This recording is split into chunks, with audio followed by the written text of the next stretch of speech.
ఈ రోజులల్లా చాలా మంది మతిమరుపు సమస్యతోని బాధపడుతున్నారు. చదువుకునే పిల్లల్లో కొద్ది మంది జ్ఞాపక శక్తి లోపించి చదివింది గుర్తుండడం లేదు, మార్కులు రావడం లేదని బాధపడుతూ మానసిక ఒత్తిడికి గురవుతున్నారు. ఇలాంటి సమస్యల నుంచి బయటపడడానికి శంకుపుష్పి మొక్క యొక్క పూలతోని కషాయం చేసుకొని తాగితే చాలా మంచిది. ఈ మొక్కని గిరికర్ణిక, అపరాజిత అనే పేర్లతో కూడా పిలుస్తారు. తాజాగా ఉన్న 5-6 పూలను తెంపి మంచిగా కడిగి వాటి తొడిమెలు తీసి ఒక గ్లాసెడు నీళ్లలో 5-6 నిమిషాలు మరిగిస్తే కషాయం తయారవుతుంది. ఈ కషాయాన్ని 7-8 సంవత్సరాల పిల్లగాండ్ల నుంచి 70 ఏళ్ల వయసు గల పెద్దవాళ్ల దాకా వారానికి 2 సార్ల పరిగడుపున తాగవచ్చు. ఇందులో రుచి కోసం తేనెని కూడా కలుపుకోవచ్చు. దీనివల్ల మెదడు ఉత్తేజితమై జ్ఞాపక శక్తి పెరుగుతుంది, మానసిక ఒత్తిడి తగ్గి మంచిగా నిద్ర పడుతుంది. గుండె సమస్యలతో బాధపడుతున్న వాళ్ళకి కూడా ఈ కషాయం చాలా మంచిది. శంకుపుష్పి వల్ల చాలా లాభాలున్నాయి.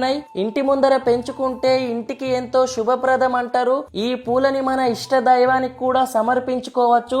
ఈ పూలు సంవత్సరం పొడవుగా దొరకవు కాబట్టి పూలను తెంపి నీడలో ఆరబెట్టి గాజు సీసాలో నిల్వ చేసుకొని కావలసినప్పుడు కషాయం చేసుకొని తాగవచ్చు.